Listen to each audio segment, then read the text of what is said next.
안녕하세요. 감동의 모든 것입니다. 저희는 해외 커뮤니티 레딧과 감동의 모든 것 공식 이메일로 제보받은 실제 사연을 바탕으로 재구성한 스토리를 전달해드립니다. 구독과 좋아요, 알림 설정은 영상 제작에 큰 힘이 됩니다. 영상 수익은 독거노인 및 불우이웃에게 전액 기부되니 끝까지 시청 부탁드립니다. 그럼 본격적인 이야기 시작하겠습니다. 왜 이러시는 건가요? 제가 뭐 잘못했나요? 부산에 있는 한 버스 정류장에서 알 수 없는 고함과 웅성거림이 들려오고 있습니다. 자세히 보니 한 외국인 여성은 계속해서 버스를 탑승하려고 하지만 버스 안에 있는 기사분께서는 지금 당장 버스에서 내리라는 부산 사투리를 쏟아내고만 있는데요. 결국 버스에 탑승을 포기한 외국인 여성은 씩씩거리며 버스에서 내려오고 맙니다. 그런데 바로 그 순간 몇몇 한국인들이 어딘가로 외국인 여성을 끌고 가더니 단체로 박수를 치기 시작하는데요. 과연 외국인 여성은 버스를 탑승하려던 도중 무슨 일을 겪었던 것일까요? 안녕하세요. 저는 프랑스 파리에서 태어난 앨리스라고 합니다. 30년이 넘는 세월을 프랑스의 파리에서만 살아오던 저는 지금은 한국의 부산이라는 도시에서 약 1년 정도 살아가고 있는데요. 1년 전쯤 한국으로 왔을 당시만 하더라도 저는 한국에 오는 것을 그 누구보다 끔찍하게 생각하고 증오하던 사람이었습니다. 어렸을 때부터 학생들을 가르치는 선생님이 꿈이었던 저는 파리의 교육대학교에 입학하자마자 운이 좋게도 매우 빠른 시기에 기초학교에 취직해 아이들을 가르칠 수 있었지만 그러한 행복은 그렇게 오래가지 못했습니다. 파리에서 어느 정도 상류층의 가정에서 태어난 저는 세상에서 단 하나밖에 없는 가족인 어머니와 단둘이 살아가고 있었어요. 물론 제가 어렸을 때에는 아버지도 함께 살고 있었으나 제가 기초학교에 입학하던 날 입학 행사에는 어머니 그리고 저희 집에서 함께 생활하시던 운전기사분밖에 오지 않았고 아버지는 전혀 모습을 보이지 않으셨죠. 프랑스에서 큰 철강 관련 사업을 하시던 아버지께서는 제가 어렸을 때부터 일을 하는 시간보다 운동을 하는 시간이 많았을 만큼 건강하신 분이었지만 제가 기초학교에 입학하던 날을 기점으로 점점 몸에 이곳저곳이 아프기 시작했습니다. 제가 학교에 입학하던 날 아버지께서는 급작스럽게 발생한 심장의 문제로 병원에 입원하시게 되었고 저는 학교 입학식이 끝나자마자 어머니 그리고 운전기사분과 함께 아버지가 입원해 있던 병원으로 가게 되었죠. 병실에 누워서 처음 저를 맞이해 주신 아버지께서는 긴급한 조치로 어느 정도 정신도 찾고 안정적인 상태였기에 저를 따뜻하게 반겨주셨고 너무 놀라서 울고만 있는 저에게 아픈 게 다 나았으니 그만 울라고 했었던 아버지의 말씀은 아직도 생생히 기억이 날 정도죠. 그날 저는 어머니와 함께 아버지의 병실에 함께 누워 아버지를 보살폈고 많은 얘기를 나누게 되었습니다. 아버지께서는 병실의 한편에서 자는 어머니를 보시고는 저에게 만약 자신이 오랫동안 병원에서 일어나지 못한다면 엄마가 외롭지 않게 항상 옆에 있어주고 이상한 사람들이 접근하지는 않는지 잘 지켜보라는 의미심장한 말씀들을 해주시더군요. 너무 어렸던 나이에 저는 그때 당시 그 말의 뜻을 이해하지 못했고 그렇게 아버지께서는 다음 날 갑작스럽게 발생한 심장의 문제로 세상을 떠나시고 말았습니다. 어머니와 제가 아버지의 병실에서 함께 잠들어 있을 때 발생한 급작스러운 사고였고 결국 저와 어머니는 아버지의 마지막 순간을 지키지 못한 채 떠나보내고 말았죠. 그날 이후 저와 어머니는 아버지라는 존재가 없는 상태로 수년의 세월을 살아오게 되었습니다. 저는 아버지의 마지막 말씀대로 아버지가 남겨주신 철강회사를 혼자 운영하시는 어머니에게 이상한 사람들이 접근하지는 않는지 항상 조마조마한 마음으로 어머니의 옆을 지켰고 수많은 사업 관련 사람들이 접근할 때에도 어머니가 아닌 저희 허락을 받을 정도로 저는 마지막 남아있는 가족인 어머니와 저 자신을 지키기 위해서 많은 노력을 했습니다. 평소 사람들에게 이로운 가르침과 도움을 줄 수 있는 사람이 되라는 아버지의 교육을 받아왔었던 저는 아버지가 돌아가시고 난 후 학생들에게 좋은 영향력을 끼칠 수 있는 선생이 되기로 마음먹었고 그렇게 프랑스의 상위 교육대학에 입학하게 되었죠. 당시 아버지의 철강회사를 혼자 운영하시던 어머니께서는 저에게 사업체를 같이 운영하자고 하셨으나 저는 그저 아무것도 모르던 어린아이였던 시절 아버지의 마지막을 지키지 못했다는 자괴감 때문인지 아버지의 손길이 묻어있는 회사에는 도저히 출근할 수가 없더군요. 교육대학교에 입학하고 난 뒤 저는 하루라도 빨리 아버지의 마지막 부탁이셨던 선생님이 되기 위해 밤낮 가리지 않고 노력했고 저를 경제적으로 지원해 주겠다는 어머니의 도움조차 거절한 채 저 스스로의 힘으로 선생님이 되기 위해 하루 4시간씩 자며 공부와 일을 해나갔습니다. 교육열이 높은 파리에서 교사가 되기 위해서는 정말 수많은 시험들을 오랜 시간 동안 통과해야 했지만 저의 노력 덕분인지 저는 5년이 걸리는 이수 과정을 단 2년 만에 수료하게 되었고 높은 교육 성적 때문인지 저희 학과에서는 첫 번째로 정식 교사 자격증을 발급받을 수 있었죠. 마지막 모든 시험을 통과하고 교사 자격증을 받게 된 저는 그날 너무나 기쁜 마음에 철강 공장에서 일하고 있던 어머니에게 달려가 아버지의 마지막 꿈을 이루게 되어 마음의 짐을 많이 내려놓게 된 것 같다면서 눈물을 흘렸고 그러한 저의 모습을 보시던 어머니께서도 이제 그러한 죄책감에서 같이 빠져나오자는 따뜻한 말로 저를 안아주셨어요. 파리의 한 국제학교에서 선생님으로 일할 수 있게 된 저는 그날 이후 매일매일 꿈만 같은 생활을 보내고만 있었습니다. 하지만 이렇게나 평화롭고 행복한 어느 날 어머니가 저와 함께 저녁을 먹던 중 갑자기 뜬금없는 소리들을 늘어놓기 시작하시더군요. 어머니께서는 저에게 한국이라는 나라를 어떻게 생각하냐는 질문과 함께 제가 다니고 있는 학교에 혹시 한국인 학생들이나 한국인 동료가 있는지 물어보셨고 저는 어머니가 왜 그러한 질문을 하는지 이해조차 하지 못하고 있었죠. 저는 그런 어머니에게 평소 한국인과 대화를 해본 적이 없어서 잘 모르겠다는 답변을 건넸지만 그날 이후 어머니께서는 저에게 한국과 관련된 얘기들을 참 많이 하셨습니다. 한국이라는 나라가 프랑스와 어떻게 다른지, 한국이 왜 지금 세계에서 제일 살기 좋은지, 사진과 동영상까지 보여주시며 설명을 해주시는 어머니의 모습에 저는 어머니에게 무슨 일이 발생한 것은 아닌가 하는 마음에 혹시 한국인 거래처 사람들과 사업 관련해서 문제가 생긴 것이냐고 물어보기도 했지만 어머니께서는 작게 미소를 보이실 뿐 그런 것은 아니니 걱정하지 말라는 말만을 할 뿐이었습니다. 그리고 그날 이후 저는 점점 어머니의 가르침에 한국이라는 나라에 빠지게 되었습니다. 매일 밤 학교에서의 수업을 끝내고 제가 단 한 번도 경험해보지 못한 나라. 한국이라는 나라에 대해서 어머니에게 설명을 듣고 동영상을 보는 것은 너무나 재미있었고 실제로 한국은 영상으로만 보더라도 제가 사는 파리보다 더 살기 좋아 보이고 무언가 평화로움이 있는 나라더군요.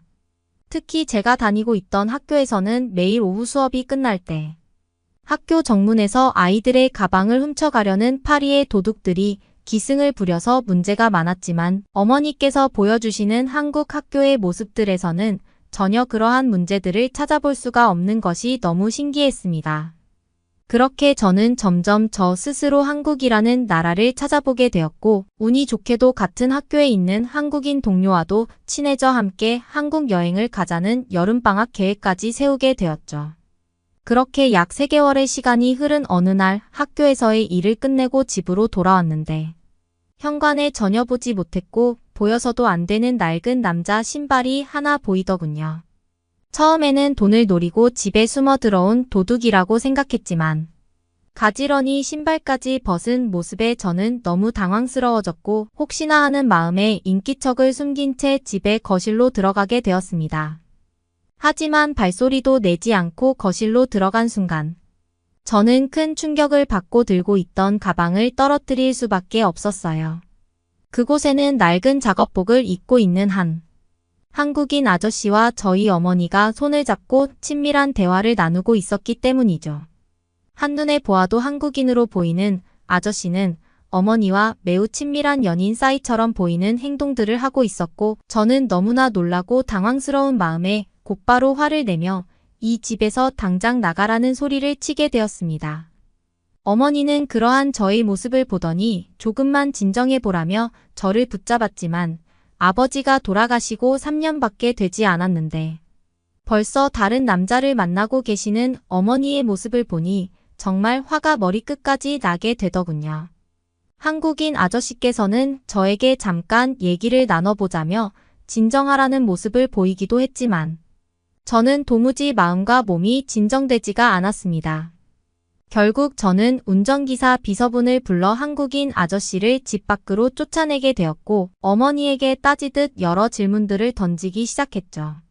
어머니께서는 저에게 새로운 사람을 만나는 것은 미안하다고 생각하나 방금 있던 한국인 아저씨는 자기에게 너무나 소중한 사람이라며 갑자기 눈물까지 흘리시더군요. 혼자 철강 공장을 운영하시던 어머니께서는 너무나 심한 압박감과 부담감에 아버지의 공장을 제대로 운영하지 못하는 상황에까지 이르렀고 마침 그때 한국에서 사업체 관련 회의를 진행하던 한국인 아저씨 중근 아저씨의 도움을 받아 공장 운영에도 적응하고 안정적으로 회사를 운영할 수 있었다는 말과 함께 중근 아저씨는 좋은 사람이라는 말만 반복했습니다. 그리고 그날 이후 저는 이유 없이 한국이라는 나라가 싫어지면서 친하게 지내던 한국인 동료와도 아무 말을 하지 않는 사람으로 변해버리고 말았죠. 하지만 어머니께서는 그날 이후 저에게 계속해서 중근 아저씨를 소개해 주려고 하며 새로운 가족이 되자는 말씀을 하셨지만 저는 그런 상황 자체가 너무나 싫었습니다. 그런데 어느 날 어머니께서 자꾸만 위가 아프시다는 소리를 하시더니 결국 음식을 먹지 못하는 증상까지 나타나기 시작하더군요. 파리에 있던 유명한 병원들은 전부 다 가보았지만 대부분의 의사들은 암세포가 생긴 위의 부위를 절제해야 된다는 수술 방법만을 권유했고 저는 도저히 그러한 파리의 의사들에게 어머니를 맡길 수가 없었습니다. 결국 병원에 입원하신 어머니의 모습을 보니 아주 오래전 세상을 떠나신 아버지의 모습이 떠오르는 것만 같았고 저는 매일매일 지옥 같은 하루를 보내고 있었죠. 그런데 어느 날 어머니의 병실 옆에서 눈을 떠보니 저희 눈앞에 제가 너무나 싫어하던 중근 아저씨가 있었습니다. 평소 같으면 당장 병실을 나가라는 화를 냈었겠지만 눈물을 흘리고 있는 중근 아저씨의 모습을 보니 무언가 알 수 없는 위로감도 들고 슬픈 마음에 저 또한 눈물을 흘리게 되었죠. 그러한 저희 모습을 보시던 아저씨께서는 갑자기 저희 손을 붙잡고는 같이 한국으로 가서 어머니의 치료 방법을 찾아보자는 방법을 제시하시더군요. 처음에는 한국이 아무리 잘 살아도 파리보다는 의료기술이 발달하지 못했을 텐데라며 한국행을 거부했지만 그저 누워서 아무런 치료도 받지 못하고 있는 어머니의 모습을 보니 저는 마지막 신락 같은 희망을 잡기 위해 중근 아저씨를 따라 어머니를 데리고 한국으로 가는 선택을 내릴 수밖에 없었습니다. 중근 아저씨께서는 부산에 자신이 알고 있는 의사가 있다는 말씀을 하시면서 저와 어머니를 데리고 한국의 부산으로 가셨고 저는 다니고 있던 파리의 학교도 그만둔 채 어머니의 치료를 위해 아저씨와 함께 부산으로 도착하게 되었죠. 부산의 해운대에 있는 병원에서 위암과 관련된 진단을 받으신 어머니는 기적적으로 절제를 하지 않고 치료를 해보자는 놀라운 한국인 의사분의 치료 대책을 받을 수 있었고 그날 이후 부산의 병원에 입원해 저와 함께 힘을 내며 치료를 받게 되었습니다. 그렇게 약 2개월 정도가 지났을 때 어머니께서는 너무나 빠른 속도로 몸이 회복되어만 갔고 곧바로 죽과 관련된 부드러운 음식들은 조금씩 드실 수 있게 되면서 기력을 찾아가게 되었죠. 중근 아저씨는 그러한 어머니의 모습을 보면서 정말 다행이라는 말과 함께 저에게도 한국에 올 수 있게 용기를 내줘서 고맙다며 저를 안아주셨는데 그렇게나 싫었던 아저씨였지만 이제는 무언가 아버지처럼 느껴지기도 했습니다. 어머니의 증상이 진정되고 난 후 저는 어쩔 수 없이 부산의 한 국제학교에 저희 교사 자격증을 살려 새로운 외국어 교사로 취직할 수 있었습니다. 다행스럽게도 제 전문 분야는 아니었지만 영어를 가르칠 수 있는 교사 자리를 저는 한국에서 힘들게 얻을 수 있었고 돈을 버는 것을 떠나 계속 제가 하고 싶은 일을 할 수 있다는 사실에 감사하게 생각했죠. 그렇게 첫 출근을 발령받고 저는 두근거리는 마음으로 잠에 들게 되었습니다. 어머니께서는 부산의 병원에서 계속 안정적인 치료를 받고 계셨기 때문에 저는 이제부터 저와 어머니의 미래를 위한 일들을 하면서 한국에서 겪은 아저씨와 함께 어머니를 돕기로 마음의 결정을 내린 상태였죠. 그런데 발령받은 한국의 첫 학교에 출근하려고 일어난 순간 제 몸이 무언가 이상하다는 것이 느껴지기 시작했습니다. 알 수 없는 식은땀과 자꾸만 앞이 보이지 않는 흐릿한 증상이 느껴졌지만 저는 출근 첫날부터 이래서는 안 된다는 생각에 억지로 몸을 일으켜 길거리 한국인들에게 길을 물어본 뒤 학교로 도착하는 버스 정류장에 도착할 수 있었습니다. 자꾸만 힘이 없고 입술이 마르는 증상이 느껴졌지만 학교에 도착하기에는 빠듯한 시간이었고 저는 정신력으로만 버티고 있을 뿐이었죠. 그런데 도착한 버스에 힘들게 탑승하려던 순간 한국인 버스 기사 아저씨께서 저를 불러 세우더니 지금 당장 내리라는 화를 내시더군요. 처음에는 너무 몸이 아프고 정신이 없던 것과 아직 완전히 한국말을 익히지 못해서 버스 기사 아저씨가 뭐라고 하는지 전혀 이해하지 못했던 저는 멍한 표정으로 서 있을 뿐이었습니다. 그런데 바로 그 순간 버스 기사 아저씨는 저에게 화를 내며 달려오더니 지금 당장 내리라는 손짓을 하는 것이 보였고 제 뒤에 있던 수십 명의 버스를 기다리던 한국인 승객들이 갑자기 저를 둘러싸더군요. 그리고 저는 그것을 본 순간 정신을 잃고 말았습니다. 다시 눈을 떴을 때 저의 눈에는 하얀색의 병원 천장이 보일 뿐이었죠. 도저히 이해할 수 없는 상황에 주위를 둘러본 저는 곧바로 중근 아저씨를 발견할 수 있었고 아저씨께서는 제 손을 붙잡고 하늘이 도왔다면서 갑자기 눈물을 흘리기 시작했습니다. 그리고 곧이어 한국인 의사분께서 들어오시더니 저에게 있었던 일을 설명해 주시더군요. 너무나 파랗게 변해버린 저의 입술에 심각성을 느낀 버스기사 아저씨분께서는 곧바로 정신을 잃은 저를 버스를 기다리던 승객분들과 함께 버스에 있던 제세동기를 사용해 저에게 길거리 바닥에서 긴급 처치를 시도하셨고 그러한 한국인들의 도움으로 저는 골든타임을 넘기지 않은 채 무사히 병원에 도착할 수 있었던 것이었죠. 그제서야 저는 버스기사 아저씨분께서 왜 그렇게나 저에게 소리를 치며 당장 내리라는 말을 했는지 이해할 수가 있었습니다. 한국인 의사분께서는 혹시 가족 중 심장에 문제가 있던 사람이 있는지 물어보셨고 저는 곧바로 지금은 세상을 떠나신 아버지가 떠오르더군요. 의사분께서는 저에게 앞으로도 유전적인 심장에 문제가 발생할 수 있으니 정기적으로 병원을 와서 검진을 받고 약을 챙겨 먹어야 된다는 조언을 해주셨고 저는 또 한 번 한국의 의료기술과 한국인들의 도움으로 어머니의 치료 그리고 저희 심장에 대한 문제점도 알아차릴 수 있었습니다. 그날 이후 저는 지금껏 제가 한국이라는 나라를 너무 오해했고 중근 아저씨에 대한 나쁜 마음 때문에 한국을 안 좋게 생각했다는 것을 깨닫고 반성하게 되었죠. 그리고 지금은 한국에 정착한 지 무려 1년이라는 시간이 지나가고 있지만 저와 어머니는 둘 다 무사히 병원을 퇴원해 중근 아저씨와 함께 부산에서 행복한 삶을 살아나가고 있습니다. 아주 오래전 겪은 아저씨를 처음 봤을 때에는 나쁜 마음만 들었지만 지금은 왠지 하늘에 계신 아버지께서 중근 아저씨를 보내 저와 어머니의 목숨을 살려준 것만 같아서 저는 너무나 감사한 마음으로 한국에서 살아가고 있죠. 한국의 한 카페 안역이 손을 바들바들 떨면서 휴대폰을 놓고 화장실로 향하는 캐나다 여성이 있습니다. 그녀는 화장실에 도착한 뒤에도 진정이 되지 않는 듯 초조하게 있었는데요. 그녀는 한국을 여행하면서 보게 된 신기한 장면 때문에 스스로 놀라운 실험을 하게 되었다고 합니다.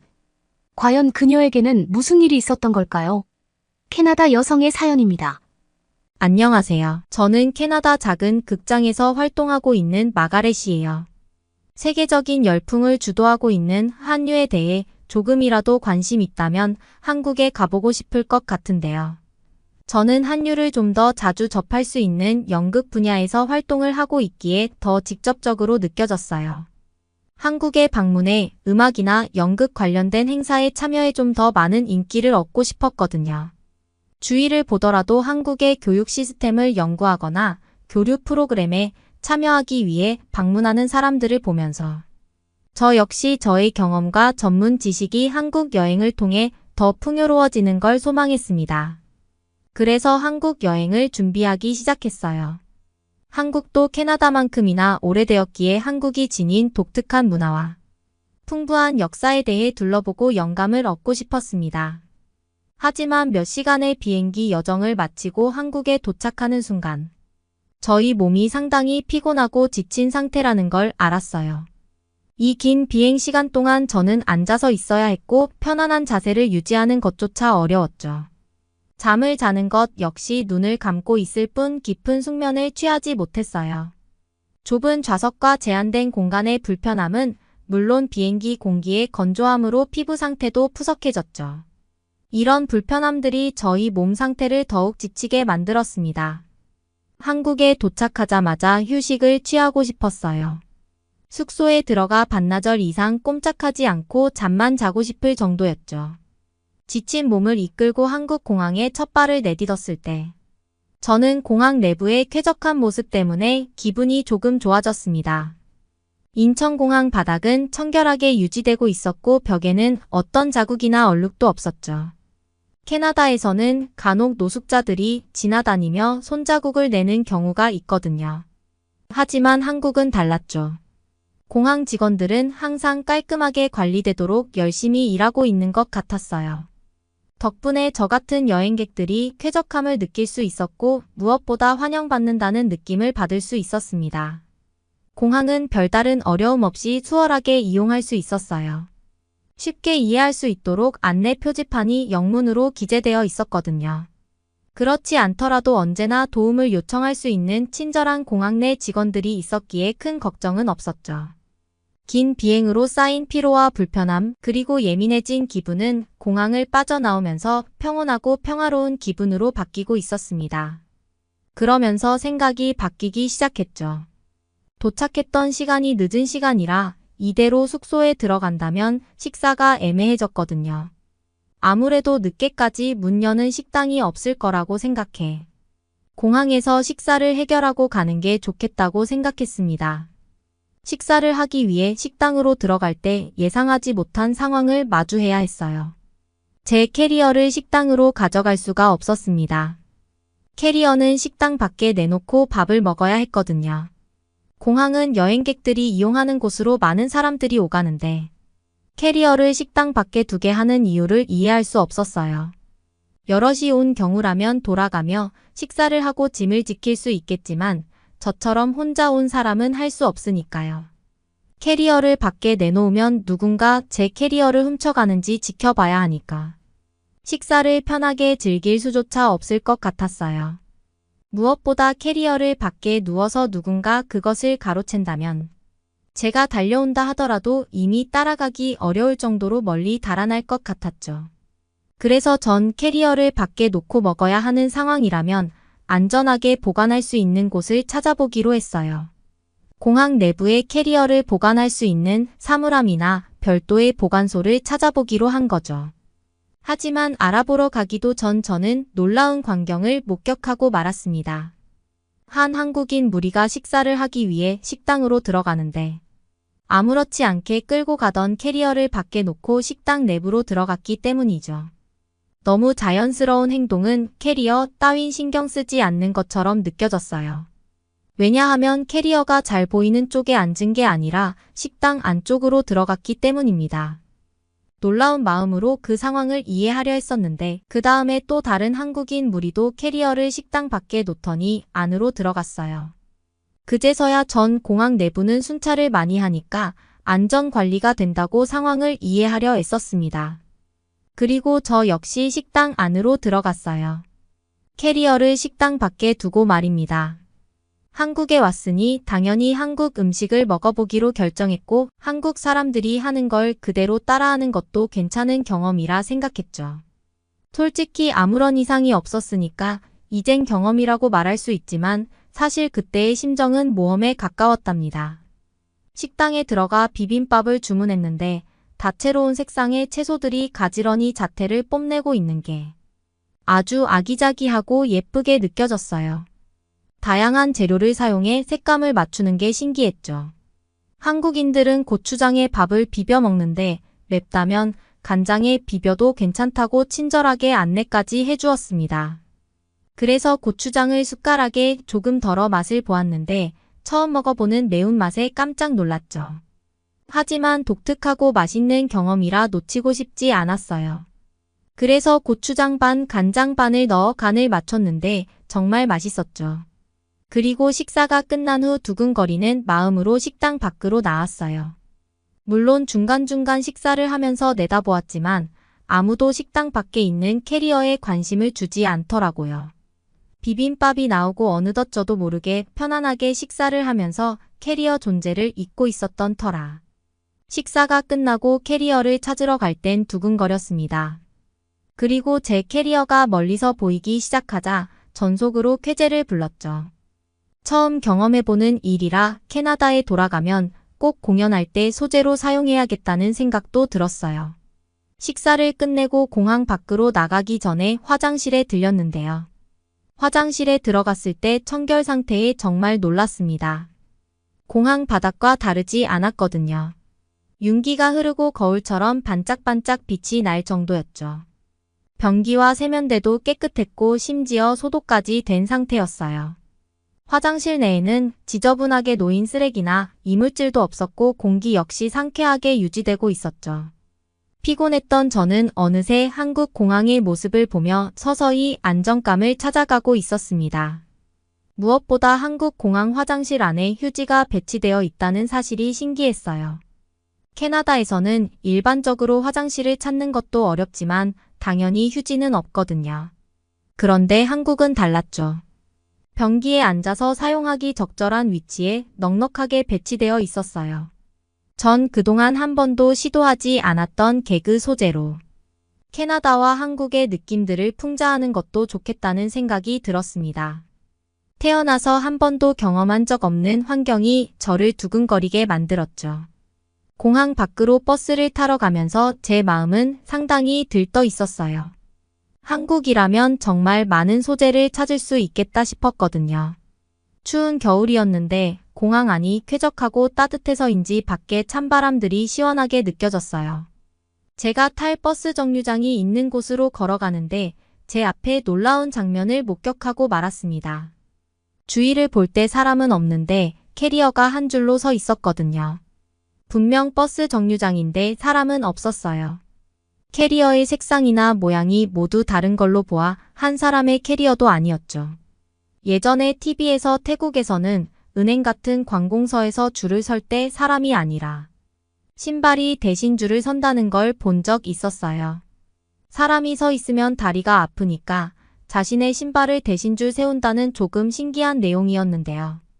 태국은 가난한 나라로 비싼 신발을 신는 사람이 없었기에 그럴 수 있다고 생각하고 웃어 넘겼습니다. 하지만 캐리어는 다르잖아요. 가방 자체의 가격도 있는데 가방 안에는 옷뿐만 아니라 귀중품이 있을 수도 있기에 정말 소중한 거라 생각했어요. 한국 사람들은 다른 것 같았지만요.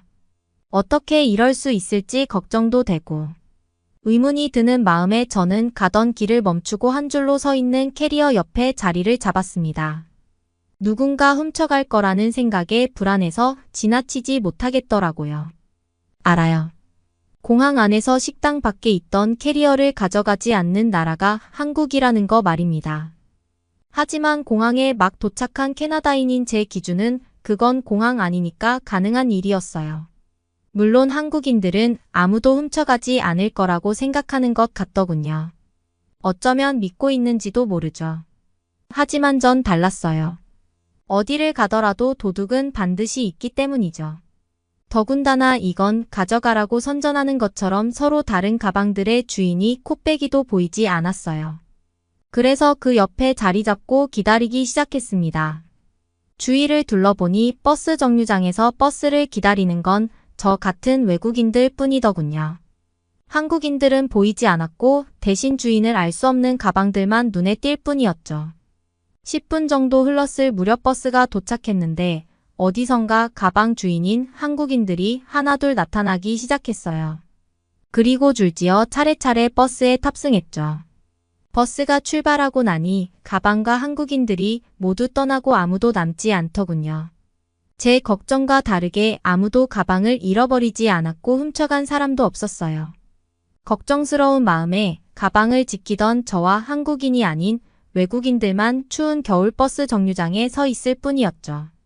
이런 놀라운 상황들은 한국에 10일 머물면서 이해하게 되었습니다. 한국인들은 내 것이 아닌 거에 큰 관심을 두지 않았어요. 이건 국민성과도 연결되는 부분이라 한국 사람들의 생각이 정말 부럽더군요. 아직 사랑하는 사람도 없고 결혼도 당연히 안 했으며 아이도 없지만 아이가 생긴다면 한국 사람들의 행동을 닮은 정직한 아이였으면 좋겠다는 생각이 들 정도였어요. 이건 정말 한국에 와본 외국인들이라면 공감할 것 같습니다. 카페에 가더라도 마찬가지거든요. 음료와 휴대폰, 지갑이나 노트북을 놓고 어딘가 다녀오는 게 전혀 이상하지 않은 행동이었어요. 한국 사람들은 가방과 물건을 두고 음료 주문은 물론 화장실도 다녀오죠. 캐나다에서는 평소 가방 같은 개인 물품은 당연히 지키고 있어야 했거든요. 사람들은 항상 조심해야 했고 언제 어디서 나타날지 모르는 도둑을 경계해야 했어요. 자리를 막기 위해 가방을 빈자리에 두고 주문하는 건 있을 수 없는 일이죠. 도둑이 없다는 건 서로 믿고 예의를 갖추는 게 가능한 거였어요. 그런데 웃긴 건 저 역시 그런 행동들을 하고 있었다는 점입니다. 물론 처음엔 쉽지 않았어요. 핸드폰이 사실 고가이고 저는 해외에서 여행 중이었기 때문이죠. 잃어버린다면 비용적인 면도 무시 못하겠지만 불편함을 감수해야 했어요. 그런데 한국 여행 5일쯤 접어드니까 저 역시도 한국 문화에 빠져들고 싶었습니다. 무엇보다 캐나다로 돌아가 다시 작품을 써야 한다면 제가 경험했던 그 감정을 좀 더 진솔하게 담아내고 싶었어요. 그래서 카페에 들어가 익숙한 듯 음료수를 시킨 후 자리를 잡고 앉았습니다. 테이블 위에 핸드폰을 올리고 유튜브를 감상하다가 화면을 정지한 채 음료와 핸드폰을 내버려둔 채 화장실로 이동했어요. 그때 아마 저를 본 한국인이 있었다면 제 행동에 전혀 관심이 없었을 거라 생각해요. 한국에서는 당연하게 행동하는 것들이니까요. 하지만 다 지난 일이라 밝히지만 그건 철저히 계획된 움직임이었습니다. 이미 공항에서 한국은 도난 사건이 일어나지 않은 양심 있는 정직한 나라라는 걸 알고 있었어요. 버스 정류장에서도 경험했죠. 그리고 한국에 와 카페에서 음료를 마시며 직접 눈으로 보았어요. 하지만 제가 직접 행동하는 건 또 다른 이야기로 저에겐 용기가 필요했습니다. 그래서 전날 머릿속으로 수없이 생각했어요. 자연스럽게 행동하자 영상을 보다 멈추고 급한 듯 화장실로 이동하자고 말입니다. 그렇게 화장실로 이동하는 제 속마음은 상당히 뿌듯했어요. 누가 봐도 한국에 처음 여행 온 외국인으로 보이지 않을 거라는 생각이 들었기 때문입니다. 그렇게 화장실에 들어갔을 때 다시 제자리로 돌아가고 싶은 마음이 들었어요. 순간 내가 무슨 객기를 부린 건가 싶었죠. 혹시라도 만에 하나 누가 핸드폰을 가져간다면 CCTV가 있더라도 찾는 건 곤란하다는 생각이 들었기 때문입니다. 다시 돌아가려고 화장실 문을 잡았다가 바로 놓았어요. 지금까지 눈으로 보아온 건 말로 설명하기 어렵지만 한국 문화 중 일부로 이미 당연시되는 부분이었기 때문이죠. 공항이나 동네에 한정되어 있었다면 이런 무모한 짓을 하지 않았을 거예요. 하지만 서로 다른 공간에서 타인의 물건은 손에 대지 않는 한국 사람들 전 그들을 믿어보기로 결정했답니다. 그렇게 저에게 몇 년 같은 몇 분이 지나고 다시 제자리로 돌아왔어요. 당연히 음료와 핸드폰은 그대로 있었고 주위 테이블 중 몇몇 테이블은 사람이 바뀌어 있었죠. 사람들이 오가는 도중에도 제 자리는 그대로였어요. 전속으로 쾌재를 부르며 한국 여행하는 것 중 가장 짜릿했던 순간을 경험하게 되었습니다. 한국인들은 정말 양심이 좋은 것 같았어요. 옆 테이블에 이야기를 하다가 음료를 쏟았는데 화장지를 가져다 열심히 닦는 모습을 보고 놀랐죠. 캐나다에서는 음료를 쏟더라도 닦지 않고 휴지 뭉텅이를 올려놓는 경우도 많아요. 아니면 다른 자리로 옮기거나 테이크아웃해 밖으로 나가버리죠. 전 말이 통하지 않는 외국인이지만 상호 간의 신뢰가 통한다는 게 정말 신기했어요. 이런 문화는 캐나다에도 도입하여 사람들이 더욱 안전하고 편안한 환경에서 일상을 보냈으면 했습니다. 물론 하루아침에 되진 않을 거예요. 인식과 습관이 바뀌는 건 오래 걸릴 테니까요. 하지만 제가 연극으로 조금씩 시작한다면 그 영향력으로 언젠간 캐나다도 한국처럼 정직한 문화가 자리 잡지 않을까 기대해 봅니다. 그럼 다음 사연으로 넘어가겠습니다. 안녕하세요. 제 이름은 레이첼입니다. 저는 네덜란드에서 태어나고 자란 네덜란드인이에요. 지금은 한국 회사로 일을 하러 나온 남편을 따라 한국으로 와서 5년째 한국에서 살고 있습니다. 저는 네덜란드에서 태어나고 자라면서 사실 한국이라는 나라에 대해서는 잘 알지 못했어요. 어쩌다가 뉴스에서 북한에 관련된 뉴스들만 조금씩 본 게 전부였죠. 그래서 사실 한국에 오기 전에 저는 한국은 위험한 나라, 아니면 그냥 아시아에 있는 작은 나라라고만 생각했었습니다. 그래서 남편이 처음 한국 회사로 일을 하러 갈 기회가 생겼다고 했을 때 정말 많이 고민했어요. 잘 알지도 못하는 나라에서 가서 잘 살 수 있을까 하는 걱정이 정말 많이 들었죠. 저는 그때까지만 해도 제 고향 네덜란드가 세상에서 제일 살기 좋은 나라라고 생각했었거든요. 그래서 남편에게 당장은 결정을 하지 못하겠다고 말했었어요. 남편은 제 의견을 이해해 주어서 그때 처음 한국에 갈 기회가 생겼을 때는 가지 않고 네덜란드에 남았습니다. 그런데 제가 한국으로 오게 된 결정적인 이유는 남편의 회사뿐만이 아니었어요. 다른 이유가 있었답니다. 남편에게 온 첫 번째 한국행 제안을 거절하고 난 후에 저랑 남편은 네덜란드에서 다니던 회사에서 계속 일을 하며 살고 있었어요. 그러면서 아기를 가지기 위해서 정말 많은 노력을 했었습니다. 하지만 정말 간절히 바랐는데도 아기는 쉽게 찾아와 주지 않았어요. 몸에 좋은 약도 많이 먹었고 건강관리도 정말 열심히 했지만 저희 부부가 바라는 아기는 오지 않았답니다. 얼마나 많이 울었는지 몰라요. 남편도 저도 건강하고 몸에 아무런 이상이 없다고 하는데도 아기가 오지 않으니 도대체 누구를 원망해야 할지도 모르겠고 정말 고통스러운 시간들을 보냈습니다. 병원에서 의사 선생님은 저와 남편이 둘 다 젊고 몸도 건강하니까 우선은 천천히 기다려보자고 하셨지만 매달 확인하게 되는 실패 소식은 어김없이 저와 남편을 끝없는 슬픔에 잠기게 만들었죠. 감사하게도 부모님들은 아기가 없어도 부부는 남편과 아내가 행복하게만 살면 되는 것이라고 위로해 주시며 아기를 가지라는 압박은 주시지 않으셨어요. 하지만 워낙 아이들을 좋아했던 저와 남편 두 사람이 아기를 원했기 때문에 기다리는 그 시간이 너무너무 힘들었습니다. 저희는 결국 그래서 자연스럽게 임신하는 것은 포기하고 병원에 찾아가서 시험관으로 인공수정을 통해 아기를 가지기로 결정했어요. 물론 시험관 아기도 쉬운 것은 아니었죠. 여러 가지 주사도 매주 맞아야 했고 신체적으로 정말 힘들고 아픈 시간을 보내서 포기하고 싶다는 생각도 정말 많이 했었지만 그래도 저와 남편이 그렇게 원하는 아기를 만날 수 있는 방법이 이 방법뿐이라면 저는 절대 포기할 수 없었습니다. 그리고 정말 기적적으로 너무너무 감사하게도 시험관에 성공하게 되었어요. 저와 남편은 너무 행복해서 그날 초음파 검사라는 걸 처음 하고 엉엉 울었답니다.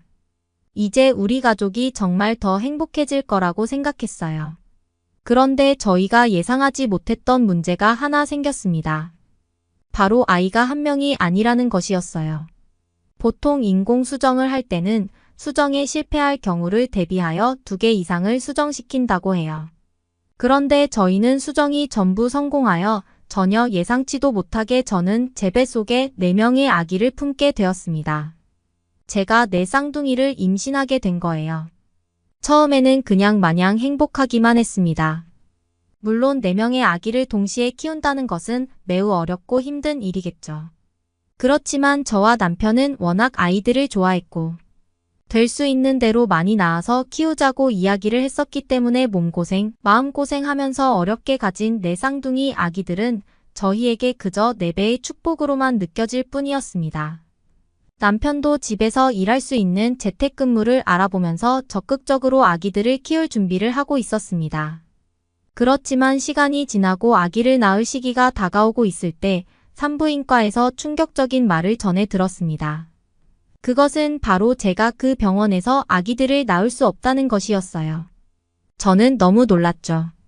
첫 초음파 검사부터 시작해서 쭉 다녔던 산부인과인데 아기는 낳을 수 없다니 이게 대체 무슨 말인지 이해할 수가 없었어요. 의사 선생님도 미안한 얼굴로 말씀하셨습니다.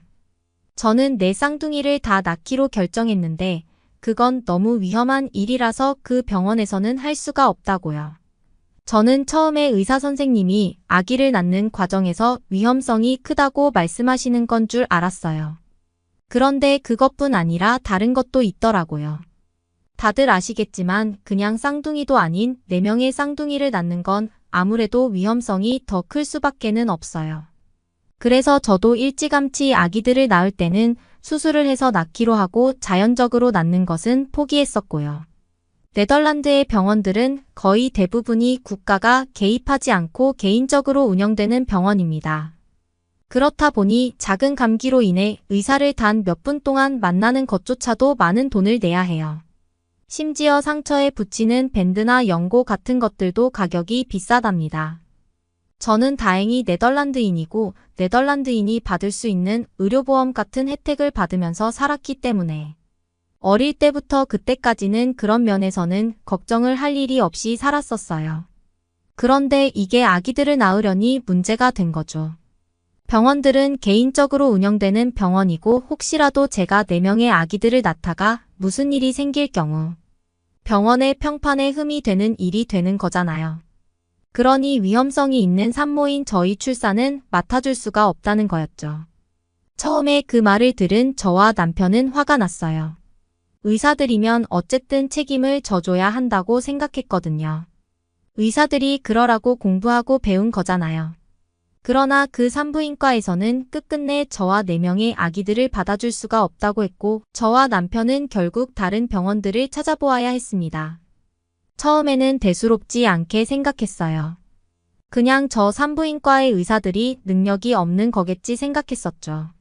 우리 아기들을 태어나게 해줄 병원이 있을 거야 얼마든지 더 능력 좋은 병원들이 있을 거야 라고 생각하면서 다른 병원들을 찾아다녔습니다.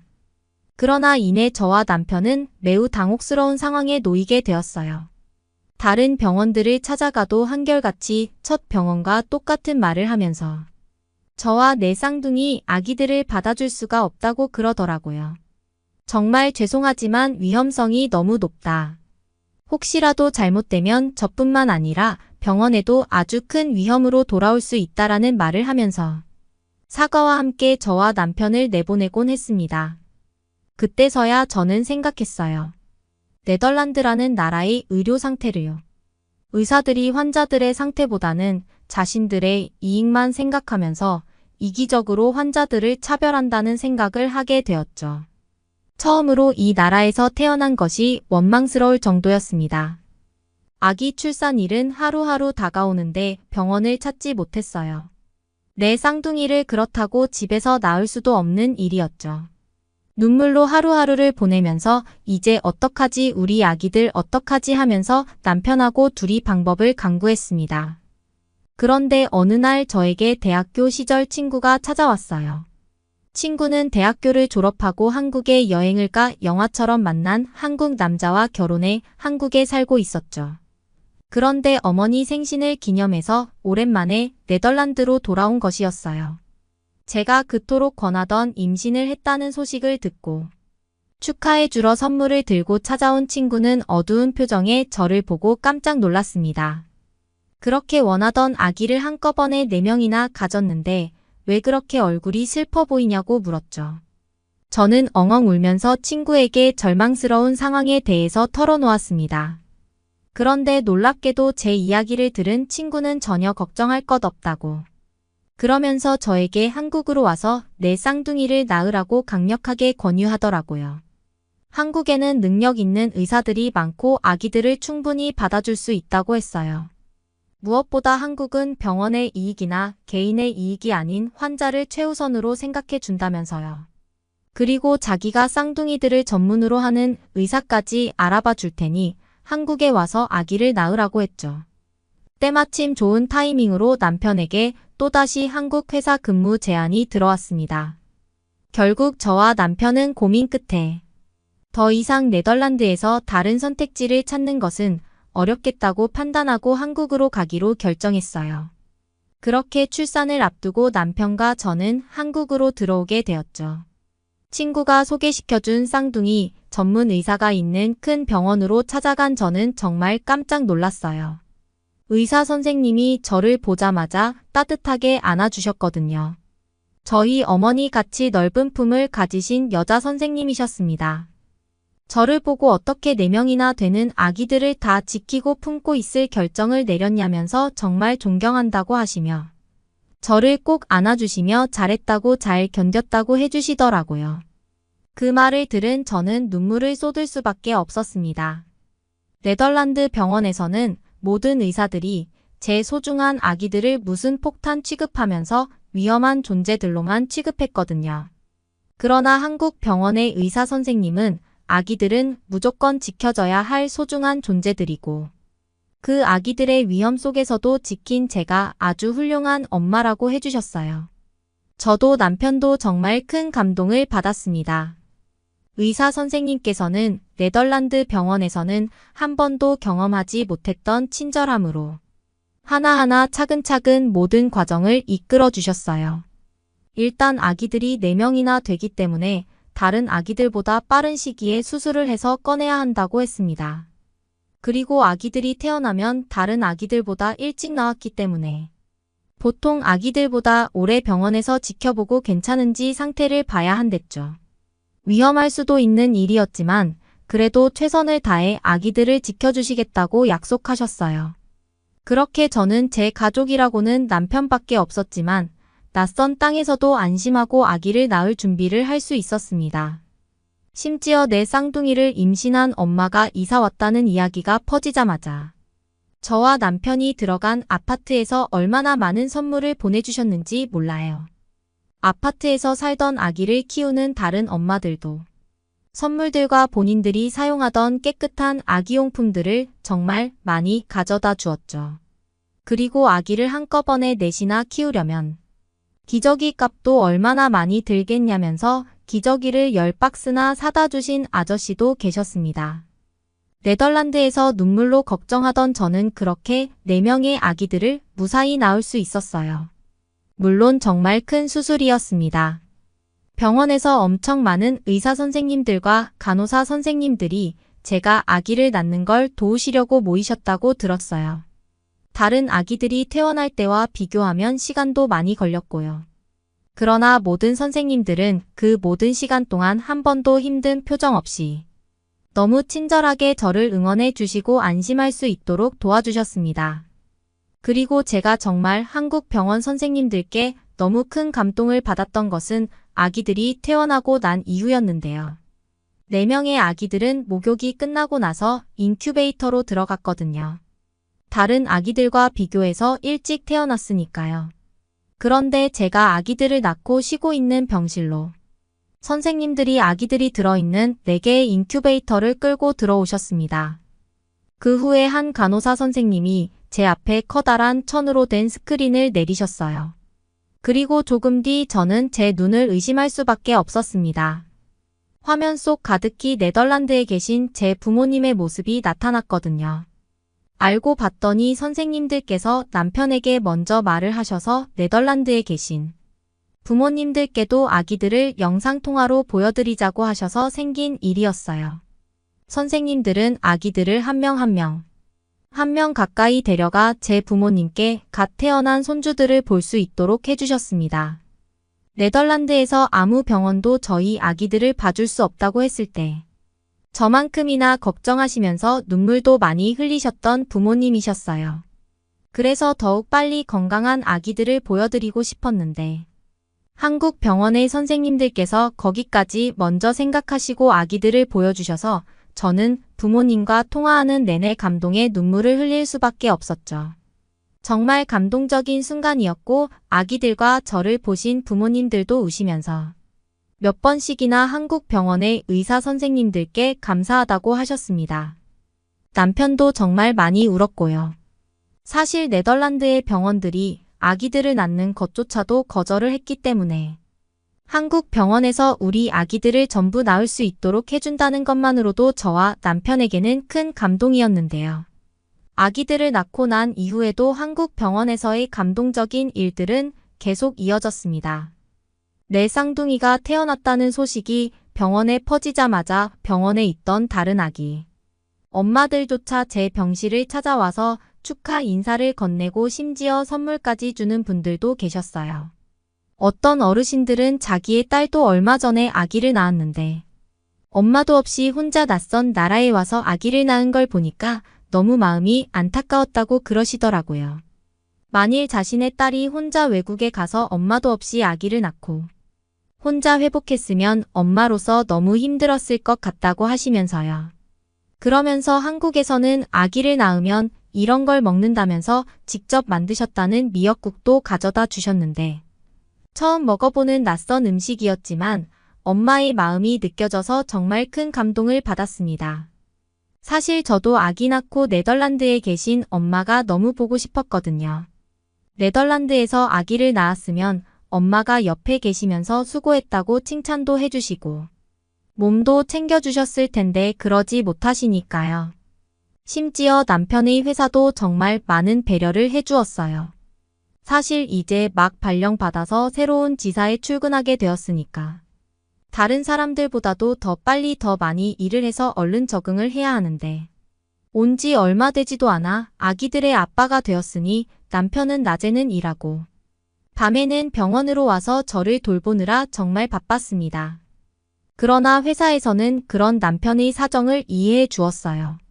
남편의 한국지사 사장님께서는 영어도 정말 잘하시고 마음씨가 너무 좋으신 분이셨는데 선물이라며 남편에게 보너스로 급여도 더 주시고 퇴근도 일찍 할 수 있도록 정말 많이 배려해 주셨어요. 그뿐 아니라 내 쌍둥이를 키우는데 힘들지 않도록 병원에서 퇴원하기 전에 도우미 지원도 다 알아봐 주셨습니다. 외국에서 와서 잘 모를 저를 위해서 대신 먼저 찾아봐 주시고 알려주신 거죠.